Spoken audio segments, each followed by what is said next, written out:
آج ہم انشاءاللہ لفظ جلالہ یعنی اللہ، جو اللہ سبحانہ تعالیٰ کا ذاتی نام ہے، اس پر بات کریں گے۔ قرآن مجید میں اللہ سبحانہ تعالیٰ نے اپنا تعارف خود اللہ کے نام کے ساتھ کروایا ہے، اور اس کے لیے اس کا بہترین تعارف آیت الکرسی میں ہوا ہے۔ اللہ لا الہ الا ہو الحی القیوم لا تأخذہ سنۃ ولا نوم لہ ما فی السماوات وما فی الارض من ذا الذی یشفع عنده الا بإذنہ یعلم ما بین ایدیہم وما خلفہم ولا یحیطون بشیء من علمہ الا بما شاء وسع کرسیہ السماوات والارض ولا یؤودہ حفظہما وہو العلی العظیم۔ اللہ وہ ہے کہ اس کے سوا کوئی معبود نہیں، زندہ ہے، ہر چیز کو قائم رکھنے والا ہے، نہ اسے اونگ آتی ہے اور نہ نیند، جو کچھ بھی آسمانوں اور زمین میں ہے اسی کا ہے۔ کون ہے جو اس کے پاس اس کی اجازت کے بغیر سفارش کرے؟ وہ جانتا ہے جو کچھ ان کے سامنے ہے اور جو ان کے پیچھے ہے، اور وہ اس کے علم میں سے کسی چیز کا احاطہ نہیں کر سکتے مگر جتنا وہ خود چاہے۔ اس کی کرسی آسمان و زمین پر چھائی ہوئی ہے اور اسے ان دونوں کی حفاظت نہیں تھکاتی۔ وہ سب سے بلند اور سب سے بڑا ہے۔ یہ ہے اللہ رب العالمین۔ لفظ اللہ سبحانہ تعالیٰ کا ذاتی نام صرف اللہ ہی کے لیے مخصوص ہے۔ پوری کائنات میں اللہ کے نام سے سوائے اس کے کوئی بھی نہیں جانا جاتا، کسی اور کا یہ نام ہے ہی نہیں۔ ہل تعلم لہ سمیہ؟ نہیں، یہ نام ایک انتہائی خوبصورت نام ہے۔ اگر اس کی تحریر پر آپ غور کریں تو اس کے ساری شیپ اوپر کو اٹھتی ہوئی جاتی، جو اپنی تحریر کے اعتبار سے بھی اللہ سبحانہ تعالیٰ کی عظمت اور بلندی پر دلیل ہے۔ اس کو اسم الجلالہ، اللہ کا عزت والا نام، بلند نام، جلیل القدر نام، جو اسماء حسنہ میں سے سب سے عظیم اور اعلیٰ ہے، صرف اسی کا ہے۔ اس کے لغوی معنی کیا ہے؟ اس کا مطلب کیا ہے؟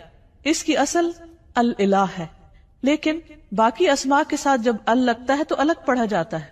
لیکن سبحان اللہ سبحانہ تعالیٰ کے اس نام میں ال اس کا حصہ بن چکا ہے، یعنی اللہ بجائے اس کے کہ ہم کہیں الالہ، وہ خاص الہ، کیا کہا جاتا ہے؟ اللہ۔ عربی لغت میں یہ لفظ 4 معنوں میں استعمال ہوتا ہے۔ نمبر 1 المعبود، یعنی اللہ کون ہے؟ وہ جو معبود ہے، خاص الہ ہے جس کی عبادت کی جاتی ہے۔ نمبر 2 الملجا، جس کی پناہ لی جاتی، خوف میں، غم میں، پریشانیوں میں، جس کی طرف رجوع کیا جاتا ہے، جو پناہ گاہ ہے۔ نمبر 3 المفزوع الیہ، یعنی گھبراہٹ میں جس کی مدد حاصل کی جاتی ہے۔ جب سارے سہارے ٹوٹ جاتے ہیں تو ہر انسان، خواہ وہ اس کو نہ بھی مانتا ہو، پھر بھی اسی کی طرف لوٹتا اور پلٹتا ہے۔ اور چوتھا معنی ہے المحبوب، وہ محبوب جس کے ساتھ عظیم محبت ہو، ہر چیز سے بڑھ کر محبت ہو، اور اس کے بارے میں عقل حیران ہو۔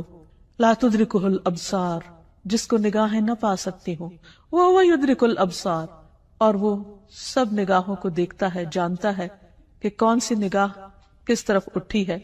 تو اللہ سبحانہ تعالیٰ دراصل ساری کائنات کا حقیقی معبود ہے، ان کا بھی جو اس کو مانتے ہیں اور ان کا بھی جو اس کو نہیں مانتے۔ الہ برحق وہی ہے جس کی عبادت کی طرف بندوں کے دل مائل ہوتے ہیں جب وہ اس کو دریافت کر لیتے ہیں، جب وہ اس کو پہچان جاتے ہیں، جب وہ اس کی نعمتوں اور اس کی بنائی ہوئی عظیم نشانیوں کو دیکھ کر اس کی طرف مائل ہو جاتے ہیں، جب ان کے دل اس کی وحدانیت کی گواہی دینے لگتے ہیں اور پوری انکساری اور عاجزی کے ساتھ اس کے آگے جھکتے ہیں، اسی سے امیدیں لگاتے ہیں، اسی سے ڈرتے ہیں، اسی کی عظمت دل میں پہچانتے ہیں، پھر اسی کی اطاعت کرتے ہیں، اپنی ضروریات اور مشکلات میں اسی کی طرف رجوع کرتے ہیں۔ وہ وہی الہ برحق ہے جو عرش سے لے کر اس ٹھہری ہوئی زمین کی گہرائیوں تک واحد الہ ہے، جس کے سوا کوئی اور الہ نہیں ہے۔ وہ عظیم و برتر ہے اپنی صفات میں اور ان کی بڑائی اور کمال اور جلال میں اور جمال میں۔ اس کے جتنے بھی نام ہیں، اس کی جتنی بھی صفات ہیں، وہ سب اسی کی طرف لوٹتی ہیں، یعنی اس کے ذاتی نام اللہ کی طرف۔ اس کا کوئی شریک نہیں، کوئی اس کے مشابہ نہیں، کوئی اس کے ہم مثل نہیں، کوئی اس کا ہمسر نہیں، کوئی اس کا مددگار نہیں۔ وہ ہر لحاظ سے کامل ہے۔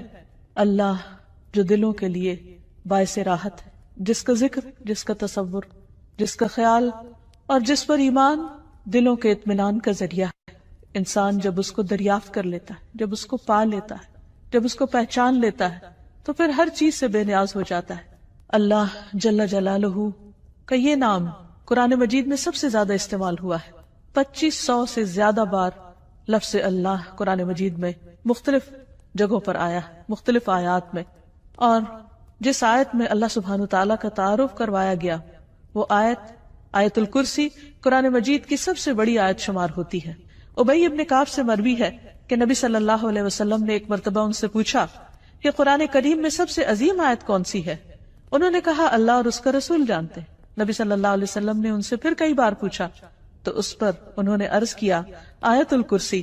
اس پر آپ بہت خوش ہوئے اور فرمایا کہ ابو المنذر تمہیں علم مبارک ہو، یعنی واقعی تمہارے پاس علم ہے، تم جانتے ہو کہ اللہ کون ہے، اور اس کا تعارف قرآن مجید میں جس آیت میں ہے وہ آیت اسی بنا پر سب سے بڑی آیت شمار ہوتی ہے۔ پھر ہر رسول نے اپنی اپنی امت کو اللہ ہی کی عبادت کی طرف بلایا، اسی الہ کی طرف متوجہ ہونے کے لیے کہا۔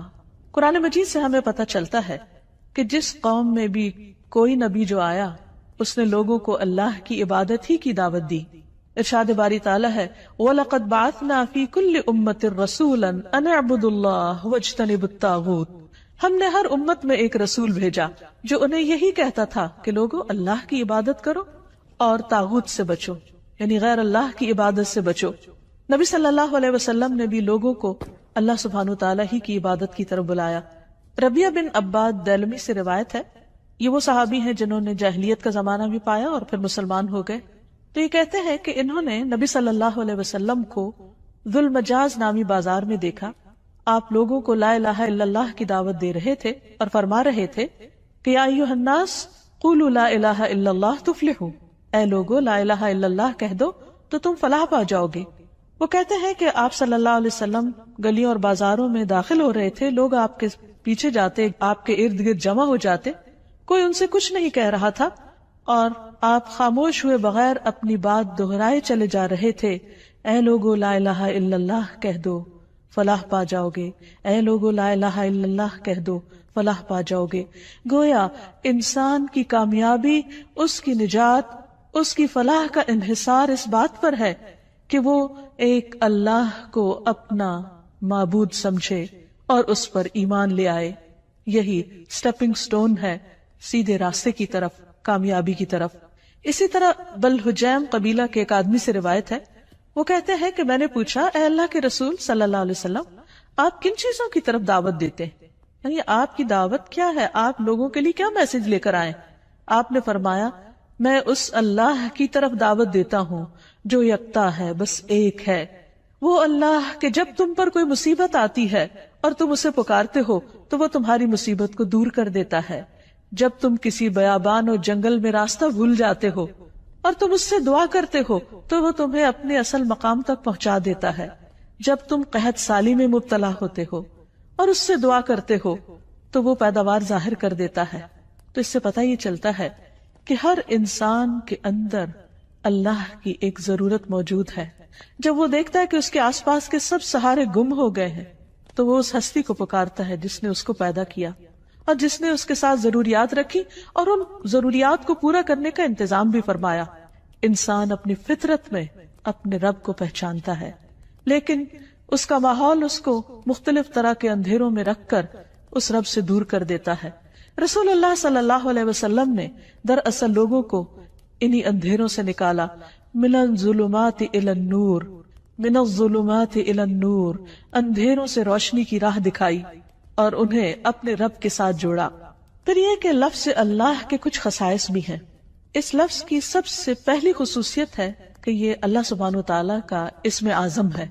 امام غزالی کہتے ہیں کہ جان لو کہ یہ نام 99 ناموں میں سب سے زیادہ عظیم ہے، کیونکہ یہ اس ذات الہیہ پر دلالت کرتا ہے جو تمام صفات الہیہ کو جمع کرنے والی ہے۔ یہ اس ذات کا نام ہے جس کی ساری صفات ہیں، یہاں تک کہ کوئی بھی صفت اس سے جدا نہیں ہوتی، یعنی باقی ساری صفات اسی کی ہیں، یعنی اللہ سبحانہ وتعالیٰ کی۔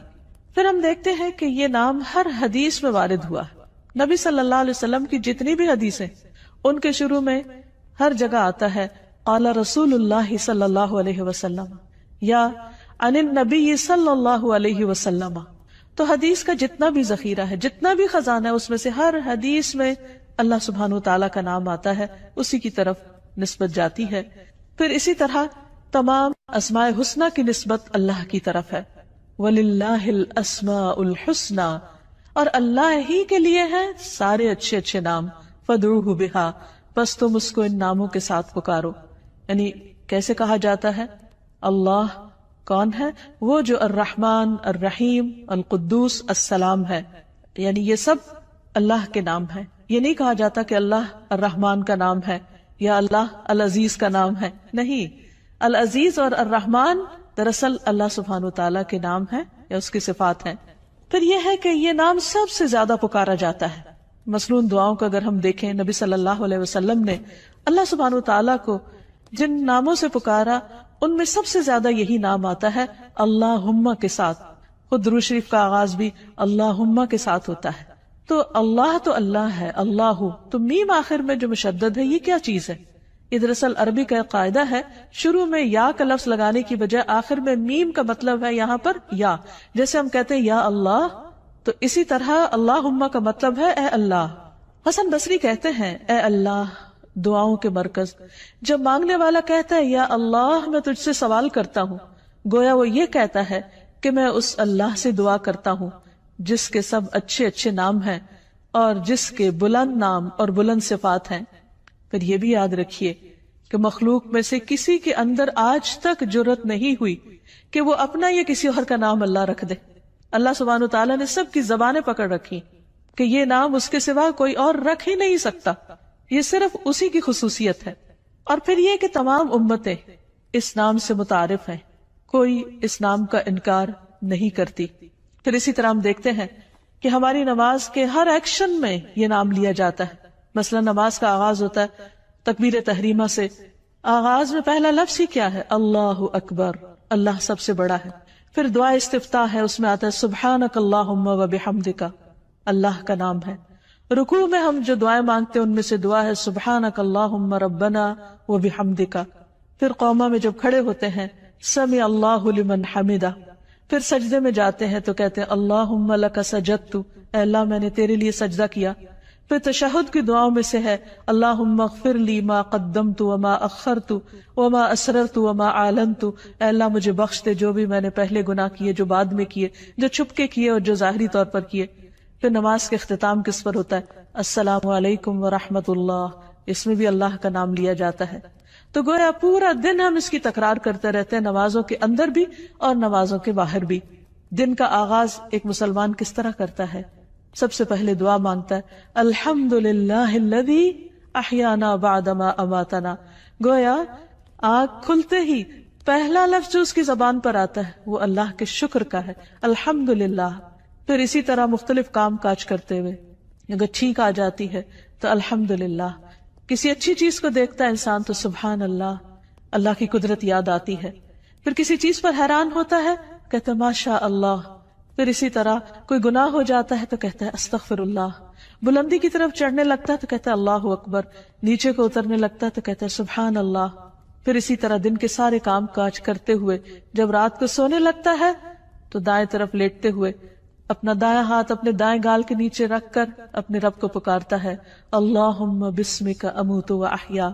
پھر اسی طرح اس نام کی کچھ اور خصوصیات ہیں، اور وہ یہ کہ عربی میں قسم کے لیے جو تا استعمال ہوتی ہے وہ صرف اسی نام پر وارد ہوتی ہے، تاللہ. پھر اسی طرح اس لفظ کا خاصہ یہ ہے کہ الحمد کا استعمال صرف اللہ کے ساتھ ہوتا ہے. یہ نہیں ہوتا الحمد الرحمن، الحمد للرحمن یا الحمد للرحیم، نہیں، الحمد للہ. اسی طرح باقی بھی بہت سے جب ہم دعائیں اللہ تعالیٰ سے مانگتے ہیں یا اللہ تعالیٰ کی تعریف بیان کرتے ہیں تو لفظ اللہ ہی کے ساتھ کر رہے ہوتے ہیں. پھر اس نام کی بہت سی برکات بھی ہیں. یعنی یہ صرف ایسا نہیں کہ صرف ایک نام ہے، بلکہ یہ ہماری روح اور ہمارے دل کی زندگی ہے. جب ہم تکلیف میں ہوتے ہیں، جب ہم کسی بھی طرح تنہا محسوس کرتے ہیں تو یہ نام ہمارے اندر سے تنہائی کا احساس ختم کر دیتا ہے. اللہ سبحانہ وتعالیٰ کا یہ نام یعنی اللہ جو اس کا ذاتی نام ہے، یہ صرف ایک نام ہی نہیں، اس کی بہت سی برکات بھی ہیں، اس کے بہت سے فائدے ہیں. یہ صرف اس کا نام نہیں، یہ اس کی پہچان بھی ہے، اور یہ ہماری دل، روح اور جان کی زندگی ہے. ہم جب تنہا ہوتے ہیں تو جو ہی اس کا نام لیتے ہیں یوں لگتا ہے کوئی تنہائی نہیں. جب خوف زدہ ہوتے ہیں اور اس کو پکارتے ہیں تو لگتا ہے کوئی خوف نہیں. ایک دم دلوں کو قرار آ جاتا ہے، تسکین مل جاتی ہے. اگر انسان تکلیف کے وقت بسم اللہ کہتا ہے تو اس کی تکلیف دور ہو جاتی ہے. حضرت جابر کہتے ہیں کہ جب غزوہ احد میں طلحہ رضی اللہ عنہ کی انگلی کٹی تو انہوں نے سی کہا، جسے عام طور پر ہمارا ریاکشن ہوتا ہے. تو رسول اللہ صلی اللہ علیہ وسلم نے فرمایا اگر تم اس وقت بسم اللہ کہتے، یعنی سی کرنے کی بجائے اللہ کے نام کو یاد کرتے، تو فرشتے تمہیں اٹھا لیتے اس حال میں کہ لوگ تمہیں دیکھ رہے ہوتے. یعنی اتنی قوت ہے اس نام کے اندر. پھر اسی طرح ہم ہر کام کے شروع میں بھی بسم اللہ پڑھتے ہیں اور اس سے اس کام میں برکت ہو جاتی. مثلا کھانا کھاتے وقت اگر کھانا بسم اللہ سے شروع کیا جائے تو اس کھانے میں برکت ہو جاتی. حضرت عائشہ سے روایت ہے کہ ایک مرتبہ نبی صلی اللہ علیہ وسلم اپنے 6 صحابہ کے ساتھ بیٹھ کر کھانا کھا رہے تھے کہ ایک دیہاتی اچانک آیا اور اس نے بسم اللہ پڑھے بغیر کھانا شروع کیا اور 2 لقموں میں سارا کھانا سمیٹ گیا. تو آپ صلی اللہ علیہ وسلم نے فرمایا اگر یہ بسم اللہ پڑھ لیتا تو تم سب کو یہ کھانا کفایت کر جاتا. یعنی اگر بسم اللہ سے یہ آغاز کرتا تو 6 میں اگر 7واں بھی شامل ہو جاتا تو سب کی بھوک دور ہو جاتی. اور اس موقع پر آپ نے یہ تعلیم دی کہ جب تم میں سے کوئی شخص کھانا کھائے تو اسے اس پر بسم اللہ پڑھ لینی چاہیے، اور اگر وہ شروع میں بسم اللہ بھول جائے تو یاد آنے پر بسم اللہ اولہ و آخرہ پڑھ لیا کرے. وحشی بن حرب اپنے والد سے اور وہ ان کے دادا سے روایت کرتے ہیں کہ ایک مرتبہ ایک شخص نے کہا کہ ہم کھانا تو کھاتے ہیں لیکن ہماری بھوک ختم نہیں ہوتی. آپ نے فرمایا شاید تم الگ الگ کھاتے ہو تو تم اکٹھے ہو کر کھایا کرو، مل کر کھایا کرو، اور کھانے کے وقت بسم اللہ پڑھ لیا کرو. اس طرح اللہ تعالیٰ تمہارے کھانے میں برکت ڈال دے گا. پھر اسی طرح بسم اللہ پڑھنا شیاطین کو دور کر دیتا ہے، شیطان سے محفوظ کر دیتا ہے. حضرت انس کہتے ہیں کہ رسول اللہ صلی اللہ علیہ وسلم نے فرمایا جنوں کی آنکھوں اور انسانوں کی شرمگاہوں کا پردہ یہ ہے کہ جب کوئی اپنے کپڑے اتارے، یعنی جسے نہانے وغیرہ کے لیے، تو بسم اللہ پڑھ لے. یعنی اس وقت بھی اگر اللہ کا نام لے تو ہر ایک سے وہ محفوظ ہو جائے گا. یعنی ویسے تو لباس اتار دے انسان تو اس کا ستر کھل جاتا ہے، لیکن اگر بسم اللہ پڑھتا ہے تو وہ مخلوق جو اس وقت وہاں ہو سکتی ہے موجود، اس سے بھی اس کا ستر ہو جاتا ہے. پھر اسی طرح نبی صلی اللہ علیہ وسلم کا طریقہ یہ تھا کہ رات کو جب سونے لگتے تو اپنا بستر جھاڑتے وقت بھی بسم اللہ پڑھا کرتے تھے. ابو ہریرہ کہتے ہیں کہ رسول اللہ صلی اللہ علیہ وسلم نے فرمایا جب تم میں سے کوئی اپنے بستر پر جائے تو اپنے تہبند کے پلو سے، یعنی اس کا ایک کونا پکڑے اور اس سے اپنے بستر کو جھاڑے اور ساتھ بسم اللہ پڑھے، کیونکہ وہ نہیں جانتا کہ کون اس کے بعد اس کے بستر پر آیا. ہو سکتا ہے کوئی ایذا دینے والا، تکلیف دینے والا کیڑا مکوڑا ہو. تو جب اللہ کا نام لیا جائے گا تو کوئی چیز اس کو رات سوتے وقت نقصان نہیں دے گی. لیکن اس کے برعکس جب کوئی شخص اللہ کا نام نہیں لیتا تو پھر وہ کئی قسم کے نقصان اٹھا سکتا ہے. مثلا کھانے میں اگر بسم اللہ نہیں پڑھی تو وہ چیز شیطان کا رزق بن سکتی. ابن عباس کہتے ہیں رسول اللہ صلی اللہ علیہ وسلم نے فرمایا کہ ابلیس نے کہا اے رب تو نے اپنے ساری مخلوق کا رزق واضح طور پر بتا دیا ہے، تو میرا رزق کہاں، میں کیا کھاؤں گا؟ فرمایا ہر وہ چیز جس پر میرا نام نہ لیا جائے وہ تمہارا رزق ہے. تو اس سے آپ اندازہ لگائیے کہ ہم جب کھانے پر اللہ کا نام نہیں پڑھتے تو یہ معمولی سی بات نہیں ہے، ہم دراصل اپنا ہی کھانا اپنے دشمن کو کھلا رہے ہوتے ہیں. پھر اسی طرح جب انسان گھر میں داخل ہوتا ہے تو گھر میں داخل ہوتے وقت اگر اللہ کا نام نہیں لیتا اور کھانا کھاتے وقت اللہ کا نام نہیں لیتا تو شیطان کہتا ہے کہ آج اس گھر میں تمہارے لیے کھانا بھی ہے اور رات گزارنے کی جگہ بھی ہے. لیکن اگر بسم اللہ پڑھتا ہے انسان تو وہ کہتا ہے کہ آج اس گھر میں نہ کھانا ہے اور نہ تمہاری رات گزارنے کی جگہ ہے. پھر اسی طرح جس مجلس میں اللہ کا نام نہ لیا جائے وہ مجلس قیامت کے دن انسان کے لیے حسرت کا باعث بنے گی. رسول اللہ صلی اللہ علیہ وسلم نے فرمایا جو لوگ کسی جگہ پر مجلس کریں لیکن اس میں اللہ کا ذکر نہ کریں وہ ان کے لیے قیامت کے دن حسرت کا باعث ہوگی. اور جو آدمی کسی راستے پر چلتے ہوئے اللہ کا ذکر نہ کرے وہ چلنا بھی قیامت کے دن اس کے لیے حسرت کا باعث ہوگا. جو آدمی اپنے بستر پر آئے لیکن اللہ کا نام نہ لے وہ اس بستر پر آنا بھی اس کے لیے باعث حسرت ہوگا.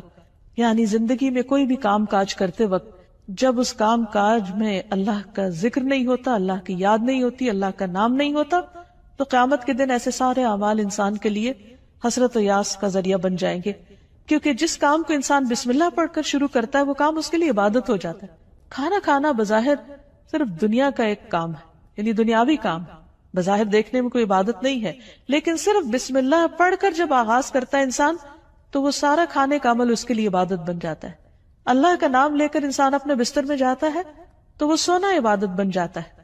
وہ واک کر رہا ہے، اللہ کا ذکر کر رہا ہے، گھر سے نکلتا ہے بسم اللہ توکلت علی اللہ پڑھتا ہے، وہ گھر سے نکلنا اس کے لیے عبادت بن جاتا ہے اور اس کو شیاطین کے شر اور دیگر شر سے محفوظ رکھنے کا ذریعہ بن جاتا ہے. اللہ سبحانہ وتعالی نے مختلف چیزوں کے ساتھ اپنے اس نام کو رکھ کر انہیں شرف اور عزت بھی بخشا ہے. مثلا بیت اللہ، اللہ کا گھر، یہ نہیں کہ اللہ تعالیٰ وہاں رہتے ہیں، لیکن اس گھر کو عزت اور شرف بخشی اپنے نام کی طرف نسبت دے کر. پھر اسی طرح آپ نے فرمایا نبی صلی اللہ علیہ وسلم نے کہ 3 لوگ اللہ کے وفد ہیں، یعنی اللہ تعالیٰ ان کو اپنا وفد کہتے ہیں، اپنا ڈیلیگیشن. غازی، حج کرنے والا اور عمرہ کرنے والا، ان کو بھی اللہ سبحانہ تعالیٰ نے عزت اور شرف بخشی اپنے نام کے ساتھ. پھر اسی طرح کچھ لوگوں کو اللہ تعالیٰ نے اہل اللہ کہا ہے، یعنی اللہ کے اہل. انس رضی اللہ عنہ سے مروی ہے کہ رسول اللہ صلی اللہ علیہ وسلم نے فرمایا لوگوں میں سے کچھ اہل اللہ ہوتے ہیں. آپ نے پوچھا اہل اللہ کون لوگ ہوتے ہیں؟ فرمایا اہل قرآن. اہل قرآن ہی اہل اللہ اور اس کے خاص لوگ ہیں، یعنی قرآن پڑھنے والوں کو اللہ سبحانہ تعالیٰ نے عزت اور شرف بخشی. پھر اسی طرح مساجد اللہ قرآن مجید میں آتا ہے، اللہ کی مسجدیں. پھر کچھ لوگوں کو اللہ کے پڑوسی کہا گیا. رسول اللہ صلی اللہ علیہ وسلم نے فرمایا اللہ تعالیٰ قیامت کے دن اعلان کریں گے میرے پڑوسی کہاں ہیں، میرے پڑوسی کہاں ہیں. فرشتے پوچھیں گے اے رب کسے زیب دیتا ہے کہ وہ تیرے پڑوس میں آئے، تیرا پڑوسی بنے. اللہ تعالیٰ فرمائے گا مساجد کو آباد کرنے والے کہاں ہیں، یعنی مسجد کو اللہ نے اپنا گھر کہا اور مسجد کی خدمت کرنے والے کو اپنا پڑوسی کہا.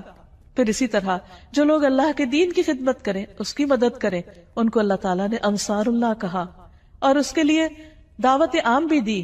یا ایھا الذین آمنوا کونوا انصار اللہ، اے لوگو جو ایمان لائے ہو اللہ کے مددگار بن جاؤ.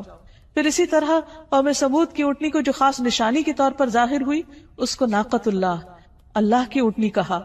اور حقیقت یہ ہے کہ اللہ کے نزدیک بندوں کے ناموں میں سے بھی جو پسندیدہ نام ہیں ان میں سے ایک عبداللہ اور دوسرے عبد الرحمن ہے، جیسے کہ نبی صلی اللہ علیہ وسلم نے ہمیں تعلیم دی ہے. جب ایک بندہ اس نام کے ساتھ اللہ کو پکارتا ہے تو اس کی دعا سنی جاتی ہے، اس کی دعا قبول ہوتی ہے. اور اس کے بارے میں ہم دیکھتے ہیں کہ رسول اللہ صلی اللہ علیہ وسلم کی اکثر دعائیں اسی نام کے ساتھ شروع ہوتی تھی. آپ صلی اللہ علیہ وسلم ہر نئے مسلمان ہونے والے کو جو دعا سکھایا کرتے تھے اللہم اغفر لی وارحمنی واہدنی وارزقنی، اے اللہ تو مجھے معاف کر دے، اے اللہ تو مجھ پر رحم فرما اور مجھے ہدایت دے اور مجھے رزق عطا فرما. پھر اسی نام کے ذریعے جب آپ صلی اللہ علیہ وسلم اللہ کے راستے میں نکلتے، جہاد پر جاتے، تو آپ اسی نام کے ذریعے اللہ تعالیٰ سے مدد چاہتے. زندگی میں انسان پر بہت سی مشکلات اور بہت سی تکلیفیں آتی رہتی، ایسے میں بعض اوقات انسان ڈپریشن کا شکار ہو جاتا ہے، اسے یہ نہیں پتا چلتا کہ اب وہ کیا کرے. لیکن اس کا حل نبی صلی اللہ علیہ وسلم نے ہمیں بتایا ہے. حضرت اسماء بنت امیس کہتی ہیں کہ مجھ سے رسول اللہ صلی اللہ علیہ وسلم نے فرمایا کیا میں تمہیں ایسے کلمات بتاؤں کہ جن کو پڑھنے سے غم اور پریشانی دور ہو جاتی ہے، اور وہ ہے اللہ اللہ ربی لا اشرک بہ شیئا، اللہ اللہ ہی میرا رب ہے، میں اس کے ساتھ کسی کو شریک نہیں کرتا.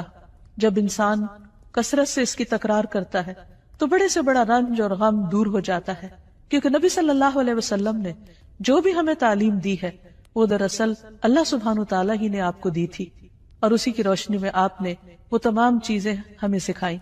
اسی طرح حضرت یعقوب علیہ السلام پر جب بہت غم آیا بیٹے کی جدائی کا تو انہوں نے بندوں سے شکوہ شکایت نہیں کی، بلکہ کیا کہا انما اشکو بثی وحزنی الی اللہ، انما اشکو بے شک میں شکوہ کرتا ہوں، بثی وحزنی اپنے رنج و غم کا، الی اللہ صرف اللہ کی طرف.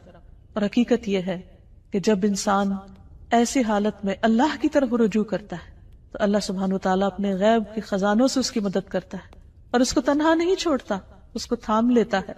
لفظ اللہ کے ساتھ پکارنا دعاؤں کی قبولیت کا ذریعہ بنتا ہے. ایک اور روایت سے ہمیں پتہ چلتا ہے، عبداللہ بن بریدہ اسلمی اپنے والد سے روایت کرتے ہیں کہ نبی صلی اللہ علیہ وسلم نے ایک شخص کو دعا میں پکارتے ہوئے سنا اللہم انی اسألک بأنی اشہد انک انت اللہ لا الہ الا انت الاحد الصمد الذی لم یلد ولم یولد ولم یکن لہ کفوا احد. تو آپ نے فرمایا قسم ہے اس ذات کی جس کے ہاتھ میں میری جان ہے، اس نے اللہ کے اس نام کے ساتھ دعا کی ہے جس کے ساتھ دعا کی جائے تو قبول کی جاتی ہے، اور اگر سوال کیا جائے تو عطا کر دیا جاتا ہے. یعنی بندہ اپنے رب سے جو کچھ مانگتا ہے رب اسے عطا کرتا ہے. تو جو شخص اپنے الہ حقیقی کو پہچان لیتا ہے پھر وہ اسی سے مانگتا ہے اور اسی کی عبادت کرتا ہے. ایاک نعبد و ایاک نستعین، وہ اسی کی اطاعت اور بندگی کے لیے اسی کو راضی کرنے کی کوشش کرتا ہے، اور اگر اس کو راضی کرنے میں کسی اور کو ناراض بھی کرنا پڑے تو وہ اس سے ڈرتا نہیں، کیونکہ جو اللہ کو راضی کرتا ہے اللہ سبحانہ تعالیٰ اس کی حفاظت کرتے ہیں، اور جو بندوں کو راضی کرنے کے لیے اللہ کو ناراض کر دیتا ہے پھر اللہ تعالیٰ اسے بندوں کے حوالے کر دیتے ہیں. ہمارے لیے یہ بہت اہم ہے کہ ہم اپنی پوری زندگی اللہ رب العالمین کے سپرد کریں، اسی کی اطاعت اور فرما برداری میں گزاریں، جیسا کہ اللہ سبحانہ تعالیٰ نے نبی صلی اللہ علیہ وسلم کو حکم دیا، قل ان صلاتی ونسکی ومحیای ومماتی للہ رب العالمین لا شریک لہ وبذالک امرت وانا اول المسلمین. آپ کہہ دیجئے میری نماز، میری قربانی، میرا جینا اور میرا مرنا سب اللہ رب العالمین کے لیے ہے، اس کا کوئی شریک نہیں، مجھے اسی بات کا حکم دیا گیا ہے اور میں سب سے پہلے فرما بردار ہوں، سب سے پہلے مسلمان ہوں. یعنی کسی بھی قسم کی عبادت، خواہ وہ جانی ہو یا مالی ہو، زندگی کا کوئی بھی کام ہو، سب کا سب اللہ کی رضا کے لیے ہونا چاہیے. جیسا کہ ابراہیم علیہ السلام نے اپنے آپ کو اللہ کے سپرد کیا تھا، اللہ کی اطاعت کی تھی. اذ قال له ربه اسلم قال اسلمت لرب العالمین، جب اس کے رب نے کہا کہ تم اپنے رب کے حوالے کر دو اپنے آپ کو، تو انہوں نے کیا کہا کہ میں رب العالمین کا فرما بردار ہو گیا. ایسا ہی دین دراصل اللہ کا مطلوب دین ہے کہ بندہ اپنے آپ کو اللہ کے حوالے کرے، اسی کا فرما بردار بن جائے، اسی کا اطاعت گزار بن جائے. ارشاد باری تعالیٰ ہے وَمَنْ أَحْسَنُ دِينًا، اس سے اچھا دین کس کا ہو سکتا ہے، ممن اسلم وجہہ للہ، جس نے اپنا آپ اللہ کے حوالے کر دیا، اپنا چہرہ اللہ کے لیے تابع کر دیا، اس کے آگے جھک گیا، اس کی بات کے آگے، اس کے حکم کے آگے. وَهُوَ مُحْسِنٌ، اور وہ محسن بھی ہے، ہر کام کو بہت اچھی طرح کرنے والا ہے. وَاتَّبَعَ مِلَّةَ إِبْرَاهِيمَ حَنِيفًا، اور اس نے ملت ابراہیم کی پیروی کی. وَاتَّخَذَ اللَّهُ إِبْرَاهِيمَ خَلِيلًا، اور اللہ نے ابراہیم کو اپنا دوست بنا لیا. تو جو شخص اللہ کی اطاعت اور فرما برداری کرتا ہے وہ اللہ کا خاص بندہ بن جاتا ہے، اور جو اللہ کا خاص بندہ ہوتا ہے وہ دنیا میں سب سے زیادہ خوش قسمت ہوتا ہے، کیونکہ اسے دنیا کے کسی بڑے کا فیور نہیں، اللہ کا فیور اور اللہ سبحانہ تعالیٰ کی رحمت اور بخشش اور عنایت اور رضا اس کو حاصل ہو جاتی ہے. اور اس سے بڑی کیا چیز ہو سکتی ہے اس شخص کے لیے جو اللہ کو اپنا رب مانتا ہو. اسی لیے ایسا بندہ جب رات کو سونے لگتا ہے تو اپنا سب کچھ اللہ کے سپرد کر دیتا ہے، اور یوں اللہ سبحانہ تعالیٰ کے آگے عاجزی اور فریاد کرتا ہے، اللہم اسلمت نفسی الیک ووجہت وجہی الیک وفوضت امری الیک والجأت ظہری الیک رغبتا ورہبتا الیک لا ملجا ولا منجا منک الا الیک آمنت بکتابک الذی انزلت وبنبیک الذی ارسلت. اے اللہ، میں نے اپنی جان تیرے سپرد کی، اپنا چہرہ تیری طرف کر لیا، اپنا معاملہ تیرے سپرد کر دیا، جتنے بھی پریشانیاں، غم اور ہم ہیں